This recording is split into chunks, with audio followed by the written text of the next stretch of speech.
Shalom. This week we are reading Parashat Bereshith, Genesis 1:1.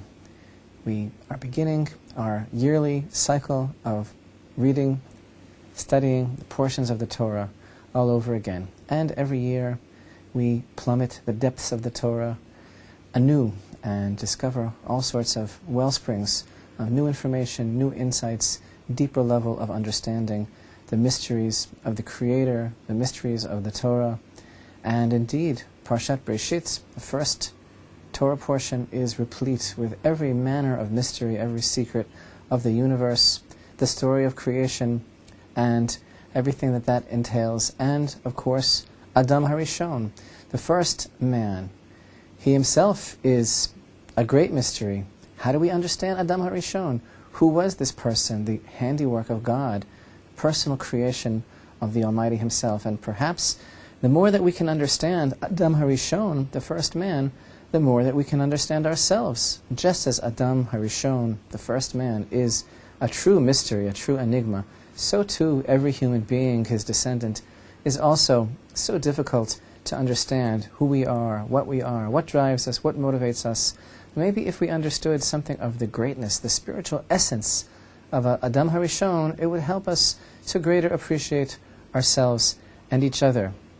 Indeed, our sages tell us that when God originally created Adam HaRishon, the first man, Adam, before the sin of eating from the tree of knowledge, the angels, the great seraphim, the ministering angels, they were confused.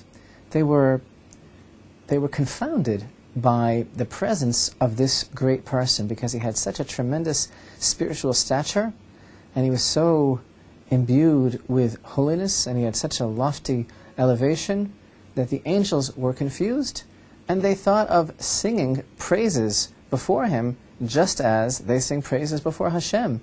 Indeed, there are several phrases, several sentences from the book of Psalms that show us that time of history, that reflect that confusion, that the angels felt that they were so impressed with the greatness of Adam that they actually thought that he was like them, an angel. For example, in Psalms 8, we find this verse in verse 6, "Yet you have made him," starting from verse 5, "What is frail man that you should remember him, and the son of mortal man that you should be mindful of him?" And verse 6 states, "Yet you have made him but slightly less than the angels, and crowned him with soul and splendor. You give him dominion over your handiwork. You placed everything under his feet." And then we find again in the book of Psalms, this time in chapter 82, where we read, "You are angelic, sons of the Most High are you all." And these verses reflect this period in Adam's life when indeed he was on the level of the angels. But what does that really mean? Our sages tell us that the history, the background, the concept that's being referred to here is that which we read in the second chapter of the book of Genesis, Parashat Bereshith, where we read that Hashem brought all of the animals to Adam for him to name, and it was man who gave names to all the animals. Indeed, we read, "Now Hashem God had formed out of the ground every beast of the field and every bird of the sky, and brought them to the man to see what he would call each one. And whatever the man called each living creature, that remained its name." And that verse seems to imply that God himself was waiting to see what names Adam would give to the animals. And the verse continues, verse 20, "And the man assigned names to all the cattle, and to the birds of the sky, and to every beast of the field. But as for man, he did not find a helper corresponding to him." Our sages tell us that this is the background of those verses in the book of Psalms, and that when the angels were confused and sought to sing praise before man, they said to God, "Who is this?" And they sought to understand his greatness, and they sought to minimize it, but then God showed them that they were not capable of naming the animals. and they apparently tried, and he gave them the opportunity to name the animals, and they were not successful. But then, when it was man's turn, man was able to name the animals, and whatever name he gave them, as the verse tells us, that is the name that we have to this very day. What is the meaning of this very enigmatic teaching?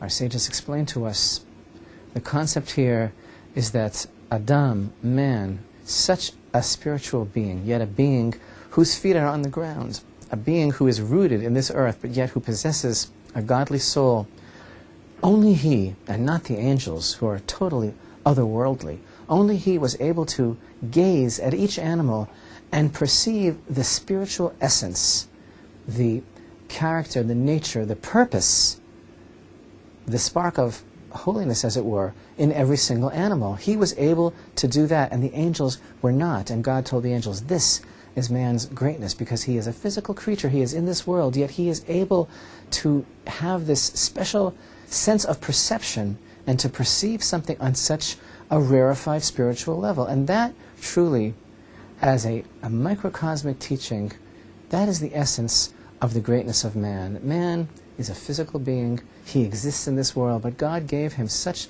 a tremendous insight, such potential, such an ability to unite all the worlds. Only man, and not the angels, is able to gaze in this world and find the spiritual essence and thus reveal the potential of every level of creation. No wonder the angels were jealous, and no wonder the angels sought to sing praise mistakenly before man. And the idea is, again, if we understand the mystery of Adam HaRishon, we understand the mystery of ourselves and each other and every person. This is the purpose of man, and we all are Adam HaRishon. We all carry his legacy. And the purpose of man, we read in this first chapter of the book of Genesis, as we begin to unravel the secrets of creation, the purpose of man in this world then and now is to gaze deeply at creation and to find God there everywhere, and to be able to reveal the inner spiritual nature of every aspect of creation, and to be in a position to unite heaven and earth, to bring it all together. And thus, as our sages tell us, truly man is higher than the angels.